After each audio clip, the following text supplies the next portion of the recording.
Bonjour à tous et bienvenue dans le calendrier de la défense, l'émission où on défend les films mal aimés. Et aujourd'hui on va parler de Babysitting de Philippe Lachaud et Nicolas Benamou.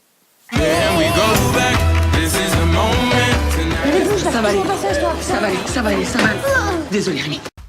Alors j'ai une relation très particulière avec ce film parce que j'étais allé le voir au cinéma un peu par hasard. Parce que voilà, on était en famille, on voulait aller au ciné, on voulait pas voir Rio 2, donc on savait pas quoi regarder. Du coup on est allé voir ça, et sans vraiment savoir ce que c'était.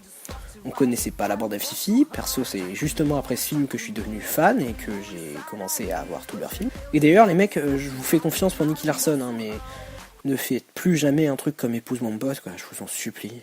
Et du coup, on est allé le voir et on a tous adoré. Alors le film c'est une comédie française, ce qui fait que déjà dans votre tête vous vous dites que c'est de la merde.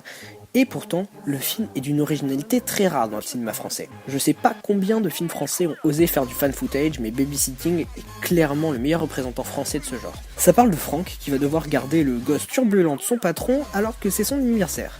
Sauf que ses potes ont la merveilleuse idée de fêter son anniversaire quand même, mais chez son patron. Tu la sens la bonne idée là ? Alors on va pas se mentir, le film est drôle. Je vous vois pas. Très drôle. Franchement, je crois pas que ce soit grand chose, hein. Vraiment très drôle. C'est mon téléphone. Lucie ? Doudou, c'est toi?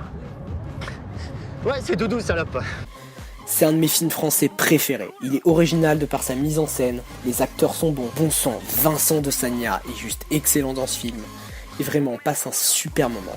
On s'amuse, on s'attache aux personnages, et au final, quand le film est fini, on en reveut, et la bande à Fifi l'a bien compris. Parce qu'ils ont fait un Babysitting 2. Certes, moins bon que le premier, mais tout de même très fun. Et maintenant, grâce à ce film, cette petite bande de comiques pas hyper connus à la base, sont devenus des plus gros créateurs cinématographiques français. Ils sortent un film par an, et à chaque fois, c'est des barres de rire, et ça explose le box-office. Sauf Épouse mon pote. Je veux vraiment oublier ce film, vraiment. C'était pas bien. Mais Alibi.com était vraiment drôle, peut-être un peu trop référencé pour rien, mais drôle. Babysitting 2 aussi, encore une fois, était très cool, même si le premier reste bien au-dessus. Presque personne n'avait fait de comédie en fun footage en 2014, et encore moins en France, et je crois qu'il n'y en a toujours pas d'ailleurs. Et ce film a osé et a réussi. Alors faites-leur un peu confiance pour Nicky Larson, et puis si au final c'est nul, vous pourrez toujours regarder Babysitting et bien rigoler devant.